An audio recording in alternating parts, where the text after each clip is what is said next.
சரி அண்ணி, எனக்கு ஒரே ஒரு விஷயம் சொன்னா போதும். முத்து அண்ணனை எப்படி எல்லாம் கவனிச்சுக்கணும்னு சொல்லுங்க.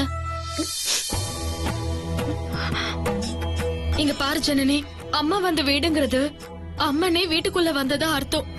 அதனால மாமா இருக்கிற இடத்த மட்டும் இல்லாம முழு வீட்டையும் சுத்த பத்தமா வச்சுக்கணும். தினமும் சாம்பிராணி போட்டு வீட்டு வாசல்ல வேப்பிலைய கட்டி வைக்கணும். வீட்டுக்குள்ள எதுவும் அண்டாம அது பாத்துக்கும்.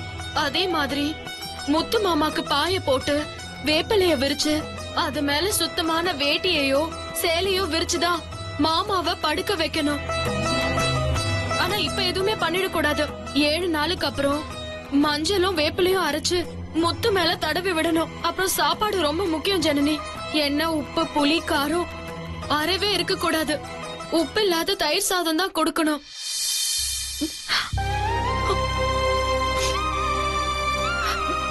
முத்து மாமா எப்படியெல்லாம் ருசிச்சு சாப்பிடும். அதுக்கு இப்படி ஒரு நிலைமை வந்துடுச்சு. விடுங்க அண்ணி, வேற என்னெல்லாம் பண்ணணும்னு சொல்லுங்க. அம்மா போட்ட வீட்டுக்குள்ள கவுச்சு சாப்பிட கூடாது. அதே மாதிரி கடையில இருந்தும் எந்த ஒரு உணவும் வாங்கிட்டு வரக்கூடாது. சுத்த பத்தமா இருக்கணும். அப்படி இருந்தாதான் அம்மா மனசு குளிர்ந்து சீக்கிரமா இறங்கும். முத்துமாமா உடம்பு குளிர்ச்சியா இருக்க இளநீ, பனக்கற்கண்டுன்னு இதெல்லாம் சாப்பிட கொடுக்கலாம். சரி அண்ணி, கட்டாயம் நீங்க சொன்ன மாதிரி அண்ணனை கவனிச்சுக்கிறேன். ஒரு நிமிஷம் இங்கே இரு, நான் வந்துடுறேன்.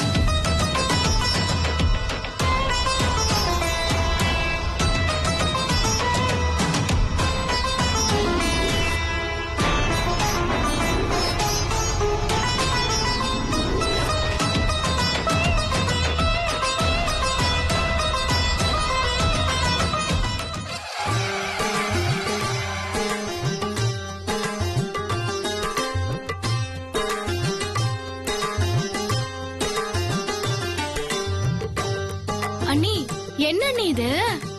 முத்து மாமா நல்லபடியா குணமாகி வர வரைக்கும் நான் கோவில்ல இருந்து வர மாட்டேன். அம்மனுக்கு வேண்டுதல் வச்சு கோவிலே போய் தங்கி அது எல்லாத்தையும் நிறைவேற்றலான்னு இருக்கேன். நீங்க இவ்ளோ பிரியமா இருக்கீங்க, ஆனா அவ அண்ணனை பார்க்க கூட உங்களை விட மாட்டேங்கிறா. இதெல்லாம் கால கொடுமை அண்ணி. விடு ஜனனி, அவங்க எப்படி வேணா இருந்துட்டு போட்டோம். நான் இப்படியே இருந்துட்டு போறேன். சரி அண்ணி, நீங்க சொன்ன மாதிரி நான் அண்ணனை பாத்துக்கிறேன். நான் கிளம்புறேன். பாட்டி, நான் கோயிலுக்கு போயிட்டு வரேன். சரிம்மா.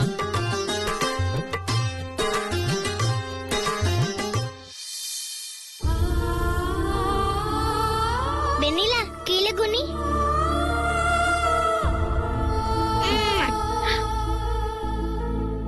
இத பாரு, நீ இந்த ருத்ராவை மறந்துட கூடாது.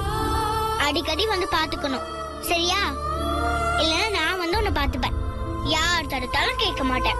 யார் என்ன சொன்னாலும் என்னால உன்னை பார்க்காம இருக்க முடியாது. நீ இல்லாம நான் அந்த வீட்டுக்குள்ள எவ்வளவு கஷ்டப்படுறேன் தெரியுமா?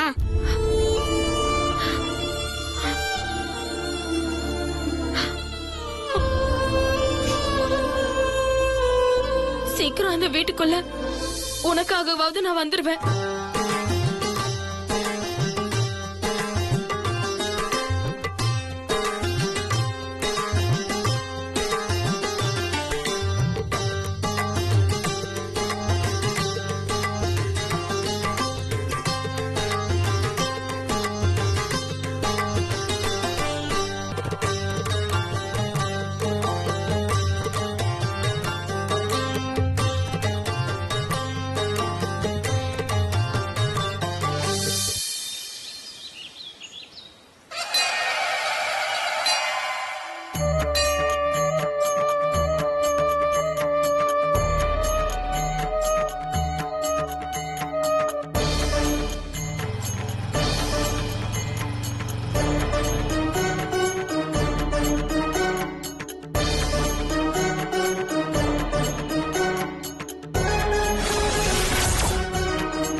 அத்தா, இப்ப உனக்கு திருப்தியா?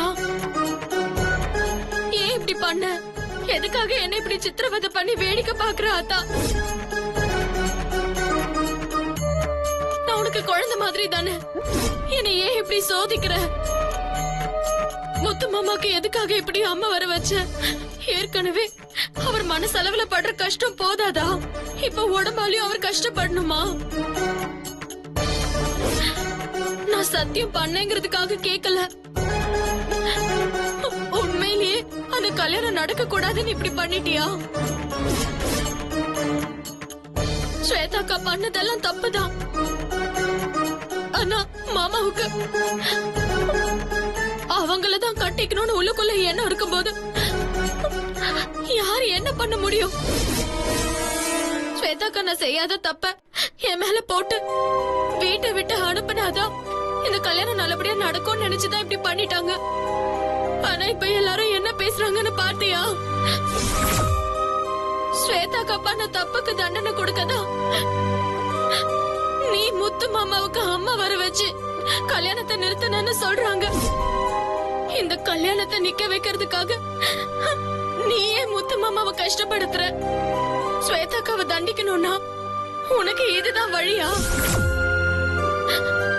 இப்ப நான் கெஞ்சி கதறி அழணுங்கிறதுக்காக எனக்காக நீ இத பண்ணியா? அப்படி மட்டும் பண்ணிருந்தா என்னால எப்பவும் முத்து மாமா கஷ்டப்படவே கூடாது. ஸ்வேதாக்கா பண்ண தப்புக்காக இருந்தாலும் சரி, எனக்கு நடக்கிற நல்லதுக்காக இருந்தாலும் சரி, தண்டனையை எதுக்காக என் முத்து மாமா அனுபவிக்கணும்? பாவம் முத்து மாமா கேப்பாரத்து ரூம்ல தனியா படுத்து கிடக்குறாரு. நான் கூட இருந்து பாத்துக்கலாம். மாமாக்கு தேவையான கை வைத்தியம் பண்ணலான்னு நாங்க தேடி போனேன். ஆனா ஸ்வேதாக்கா என்ன சொன்னாங்கன்னு பாத்தியா? என்ன அடிப்பாங்களாம், உதைப்பாங்களாம். நான் அதுக்காகலாம் பயந்து முத்து மாமாவை விட்டுட்டு வரல. ஜனனியும் ருத்ராவும் என்ன சொன்னாங்க தெரியுமா? நீங்க வந்து இப்படி கெஞ்சுறது மாமாவுக்கே பிடிக்காது, போயிடுன்னு சொன்னாங்க. அதனாலதான் நான் அங்க இருந்து வந்தேன். இப்ப என்னால அவரை பக்கத்துல இருந்து கவனிச்சுக்க முடியல. அதனால முத்து மாமாவுக்கு சரியாகிற வரைக்கும் நான் உன் காலடியில தான் கிடக்க போறேன். நான் பண்ற பிரார்த்தனையால உன் மனசு குளிரணும். அதனால மாமாவோட உடம்பு குளிர்ந்து அவர் உடம்ப விட்டு நீ இறங்கணும். அதுதான் தான் எனக்கு வேணும். நான் பேசினதுல தப்பு ஏதாவது இருந்தா என்ன உன் குழந்தையா நினைச்சு மன்னிச்சிடு. நான் வீட்டை விட்டு வெளியில வரப்ப முத்து மாமா என்ன சொல்லுச்சுன்னு பாத்தியா? வெண்ணிலாவுக்கு யார் இருக்கா? அவ இங்கே இருக்கட்டும்னு சொல்லுச்சு. போதும், இந்த ஒரு வார்த்தை போதும். நான் சாகுற வரைக்கும் என் மனசை விட்டு முத்து மாமா எனக்காக பேசினது மறையாது. எனக்காக மாமா ஸ்வேதாக்கா கிட்ட கெஞ்சுறது பிடிக்காம நானாதான் வீட்டை விட்டு வெளியே வந்த தெரியுமா? அத்தா, நான் கடைசியா உன்னை ஒண்ணு கிட்ட கேட்கணும். எனக்கு எப்பவுமே முத்து மாமா தான் ஊசரு. அவர் கஷ்டப்படுறத பார்த்துட்டு என்னால சும்மா இருக்க முடியாது. உன்னை நான் கெஞ்சி கேக்குறேன்.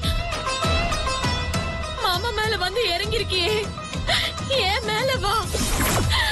ஏன் மாமாவை விட்டுரு. எனக்கு நீ அந்த அம்மைய கூட ஆத்தா. மாமாவுக்காக நான் அதை சந்தோஷமா வாங்கிக்கிறேன். எப்படியாவது எனக்கு என் முத்து மாமா குணமாகி வந்தா போதும். அதனால இப்ப நான் வயித்துல மா விளக்க ஏத்தி வேண்டுதல் பண்றேன். நீ மனசிறங்கி முத்து மாமாவை சீக்கிரமே குணப்படுத்திடு. அவர் உடம்புல இருக்கிற முத்து எல்லாத்தையுமே வடியவே உனக்கு கெஞ்சி கேட்டுக்கிறாத்தா. என் முத்து மாமாவை குணமாக்கு, குணமாக்காத்தா.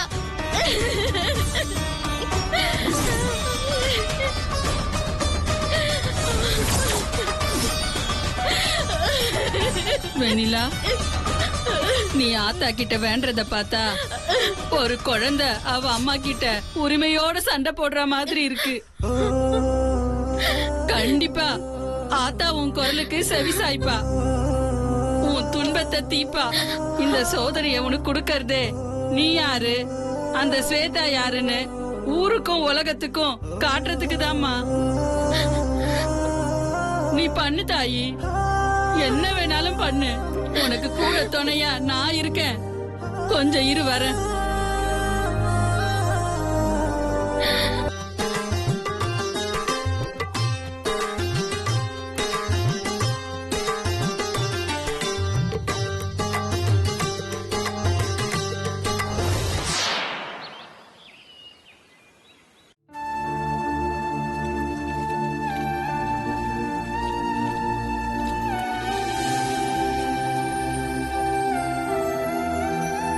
பத்ரா, பாத்து உருவி போடு. இந்த மாதிரி ஏதாவது கொச்சி காம்பெல்லாம் அண்ணன் முதுகுல குத்தக்கூடாது. இலைய மட்டும்தான் உருவி போடணும். சரியா? சரி அத்தை.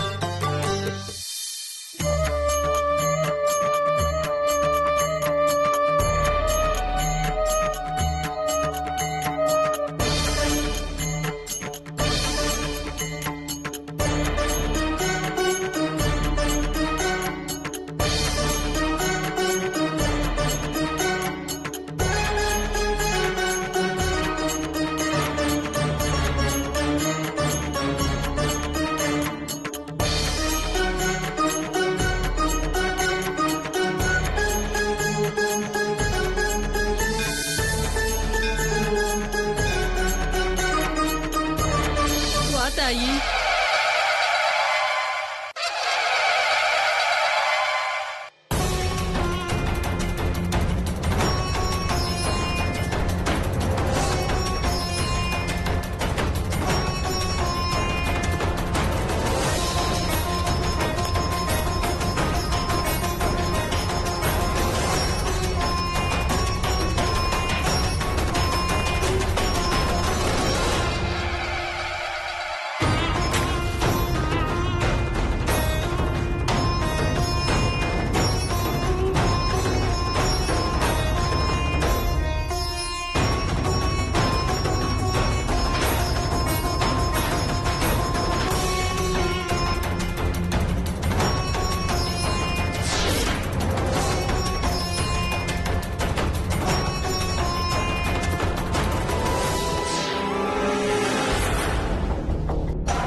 ஸ்வேதா, நீ சொன்னதெல்லாம் வாங்கியாச்சு. வாங்கிட்டு வந்தாச்சா? எல்லா மெடிசனும் வாங்கியாச்சு. ட்ரீட்மெண்ட் ஆரம்பிக்கலாம்.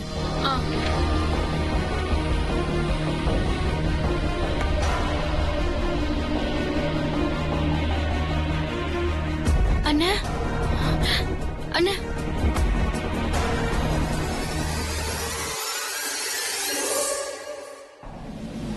ஏதாவது வேணுமா அண்ணா? ஏய் ஜனனி, என்னடி பண்ணிட்டு இருக்க நீ? வேப்பில படுக்க தயார் பண்ணிட்டு இருக்கோம். அதுல அண்ணனை படுக்க வைக்க போறோம். இங்க பாரு, உங்க அண்ணனை எப்படி பாத்துக்கணும்னு எனக்கு தெரியும். இதெல்லாம் உன்னை யார் பண்ண சொன்னா? என்ன அந்த வெண்ணிலா சொன்னாலா?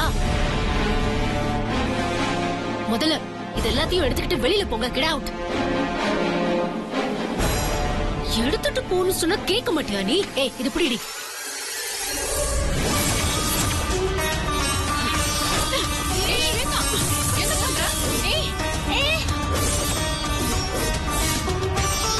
இத பாருங்க, இப்படி எல்லாம் பண்ணாதீங்க. இப்படி பண்ணாதான் அண்ணனுக்கு சீக்கிரம் சரியாகும். யார் சொன்னா? நெட்ல பாத்தியா இல்ல கூகுள்ல படிச்சியா? நீயும் அந்த படிக்காத முட்டாள் வெண்ணிலா கூட சேர்ந்து எதுவும் பண்ணக்கூடாது. நான் கூகுள்ல பார்த்து மருந்தெல்லாம் வாங்கி வச்சிருக்கேன். அத அப்ளை பண்ணாதான் மாமாவுக்கு சரியாகும். புரிஞ்சுதா? அந்த வெண்ணிலா கூட சேர்ந்துகிட்டு யாரும் என்ன டார்ச்சர் பண்ணாதீங்க. என்ன ஸ்வேதா இது இப்படி அலங்கோலம் பண்ணி வச்சிருக்க? ஆரம்பிச்சிட்டாங்க. இதுல தாண்டி படுக்கணும். நீயும் செய்ய மாட்ட, செய்யறவங்களையும் விட மாட்டேங்கிற. இதாண்டி முறை. முறை குறைன்னு நான் எது பண்ணாலும் ஏமா குறை சொல்லிக்கிட்டு இருக்க? எல்லா மெடிசனும் என் கையில இருக்கு. தொந்தரவு பண்ணாம வெளில போயிடு ப்ளீஸ். ஸ்வேதா, கோச்சுக்காம நான் சொல்றத முதல்ல காதுல வாங்க ஸ்வேதா. அம்மா போட்ட வீட்ல எல்லாம் இந்த மாதிரி ஒரு படுக்கைய போட்டு அதுல படுக்க வச்சு வேப்பலைய விரிச்சு போடுவாங்க. உடம்பு முழுக்க வேப்பலையால தடவி விடுவாங்க. கொஞ்சம் சரியானதும் தண்ணியில வேப்பலைய போட்டு குளிக்க வைப்பாங்க. உள்ளுக்கு மருந்தா வேப்பலைய அரைச்சு சாப்பிட சொல்லுவாங்க.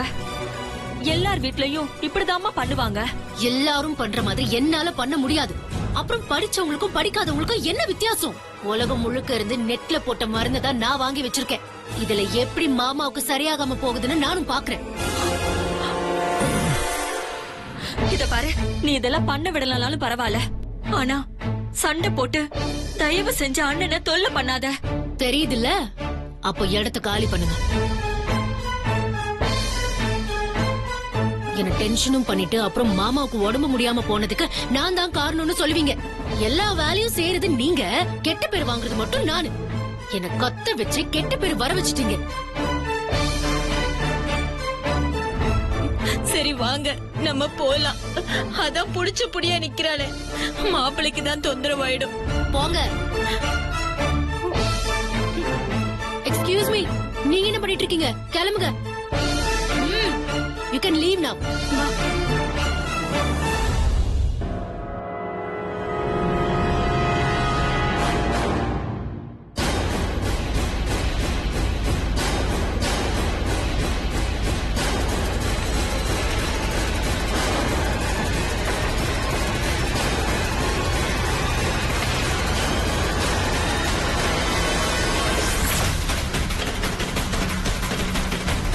ஏய், நீ போய் தண்ணி எடுத்துட்டு வா போ.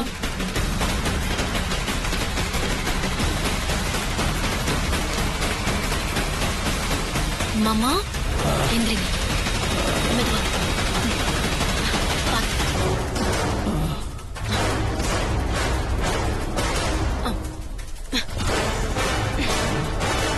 பாத்து.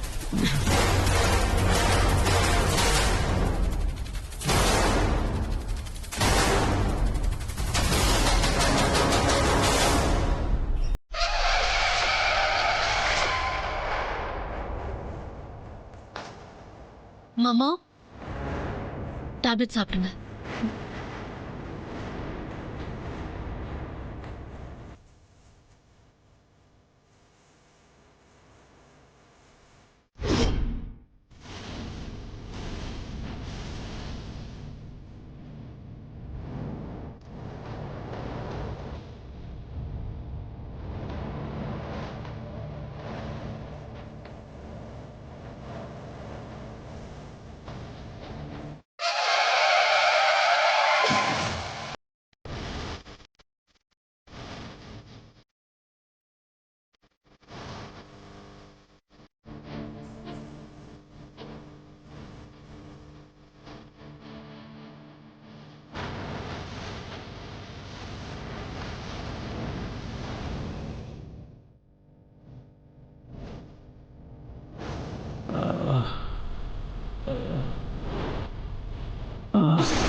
இதெல்லாம் எங்க போய் முடியும்னு தெரியலையே.